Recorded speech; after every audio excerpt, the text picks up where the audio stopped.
Hey, welcome back. We're continuing with our comparison between Slackware and Ubuntu. And where we left off from last episode is that we have both installers to the point where they're offering selection of software. Okay, Ubuntu is asking us how we want to manage upgrades. I'm going to choose no automatic updates.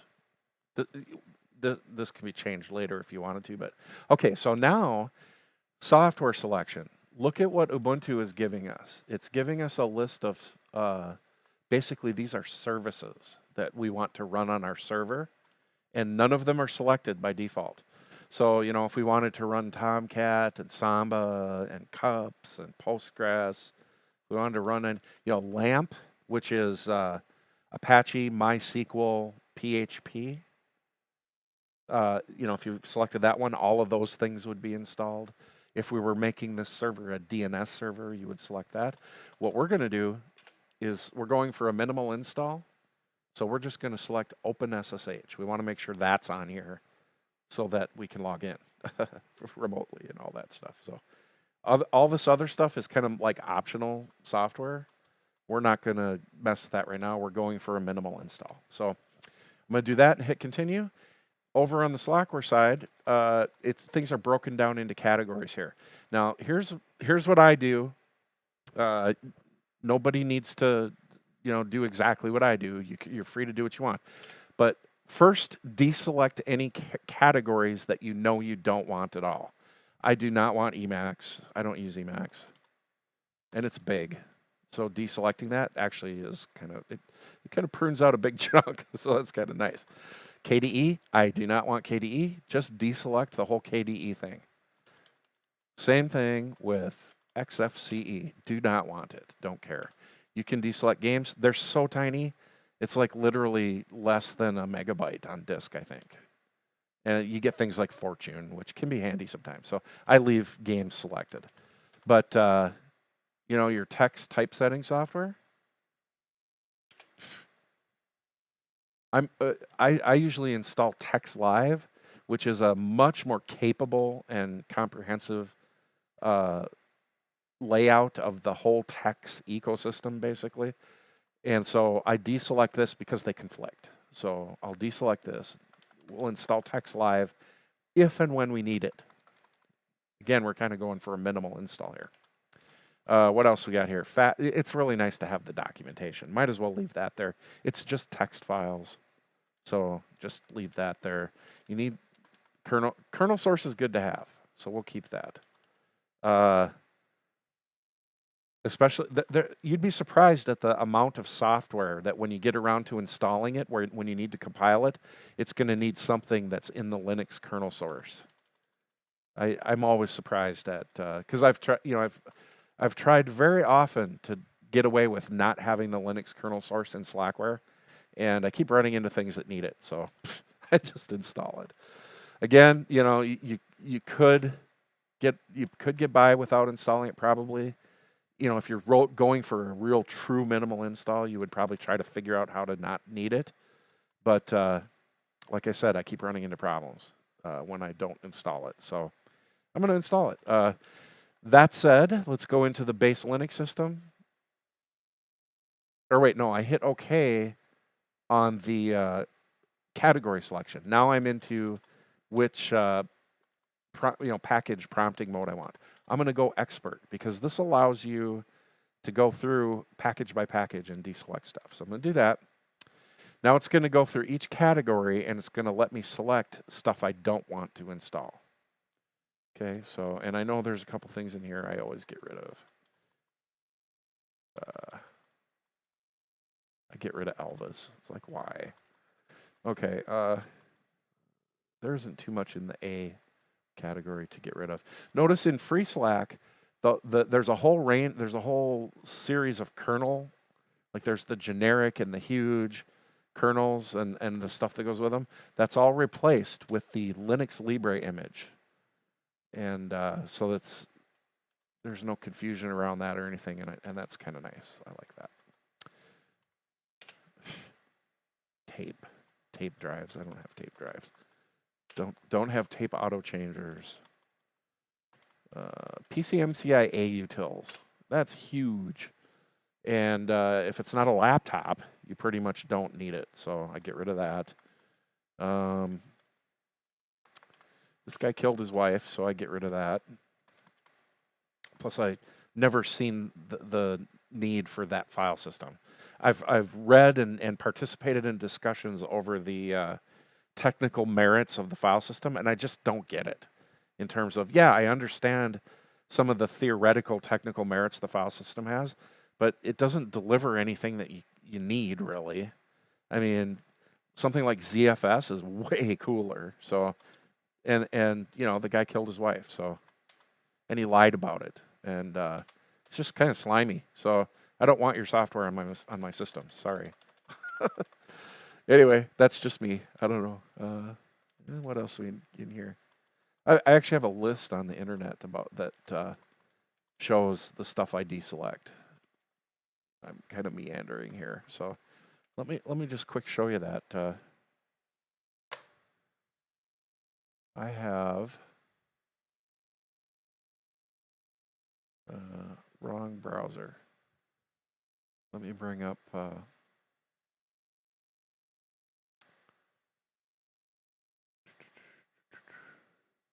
Start. There it is. So on my wiki here, and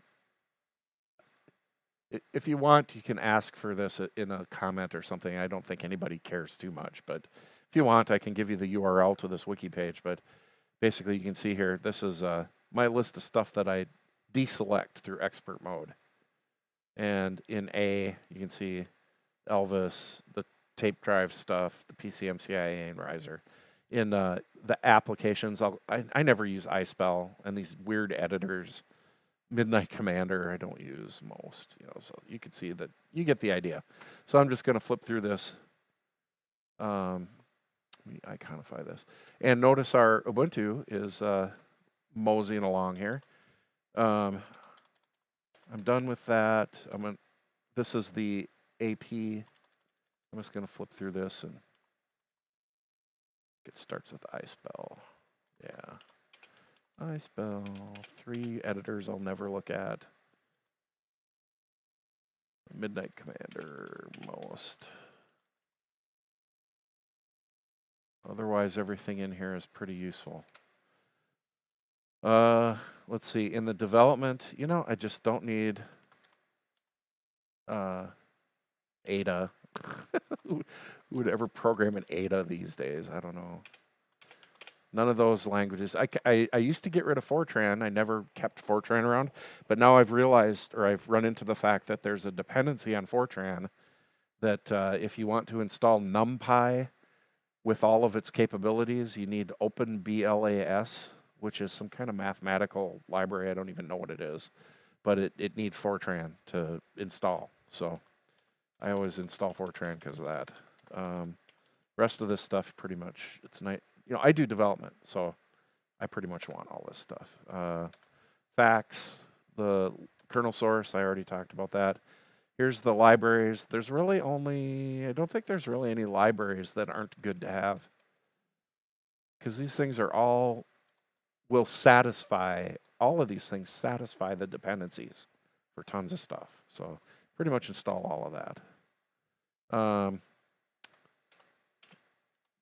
This is network stuff. There's just a few things I probably don't care about in here. But most of the network stuff I actually want. So, yeah, actually, I think it was just Alpine. I use Mutt for a mail client. I mean, modem manager. I don't need modem manager. I do install network manager usually, though, because I don't really use it much. Except for sometimes, like, I use it for OpenVPN. It has a really nice way to set up your OpenVPN, and you can run it from your desktop. So that's the only reason I use it. If I'm not going to use OpenVPN, I don't install it. So in this one, I'm not going to. So I'll skip it. Oh, Is there, yeah, you want all that. Okay, so that's good. Now we'll get into the Tickle TK stuff is fine. That's a programming language, so that's good. X Windows. There's pretty much nothing to cut out here either. Pretty much want everything here, so I always install all of that. Here's where you can cut out some stuff. So, MPlayer, Audacious, Blackbox, Electric Sheep, Fluxbox, FVWM. GNU Chess. If you want to play chess, you can, but I cut it out. What else in here? I don't use HexChat. I use IRSSI. So, ImageMagick is handy. Network Manager Applet. I'm going to cut that out because that's a piece you would want if you're doing the OpenVPN with Network Manager. But if you're not, you can cut that out. Pan. I don't even look at Usenet much anymore. RxVT. I've always had problems every time I've tried to use it, so I cut that out. Window Maker, don't care. No mainframes within shouting distance here, so I don't really use Zine, so I cut that out. Xlockmore, who cares? XMMS, XPaint. Like, I'm going to install GIMP, so why bother with XPaint?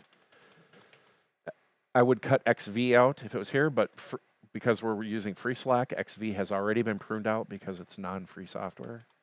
So other than that, we're good.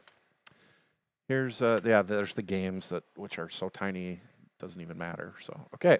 So now Slackware is going to proceed. Let's go back to the Ubuntu, and we're on the bootloader. So it's basically having us confirm that we're okay taking over the master boot record on this disk, which we are. So we'll say yes. That kind of sticks out as an odd question that, the Ubuntu install is so user-friendly, like they don't really seem to expect you to know much, but you have to know what that there's that one question that sticks out that you have to know how to answer it. That might throw a lot of people. I don't know, but I guess if you're installing a server, I don't know. Anyway, so yeah, it's done installing. It's doing a bunch of system initialization, users, and clock settings, and all that stuff. We've had to do very little on this Ubuntu side. And what are we at? We're at, oh my gosh, we're almost 45 minutes on this video. Jeez. Okay, I'll have to break this up probably into 3 videos. In order to get them on VidMe, they need to be 20 minutes or less. So 24, yeah. 3 videos, okay.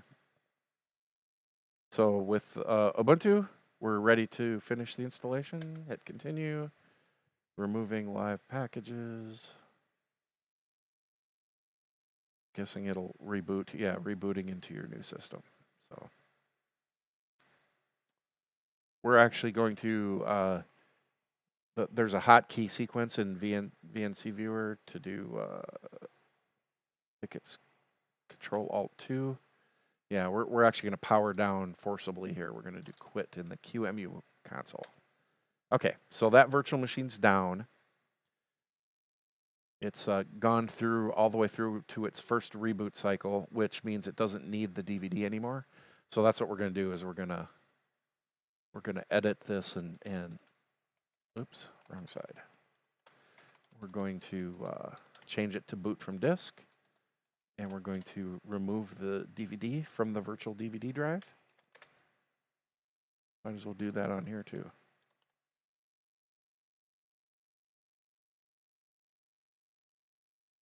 Okay. And when the Slackware one is ready to reboot, we will start them both up and see what we get. Actually, I will do that part I'll start a new video starting with that part.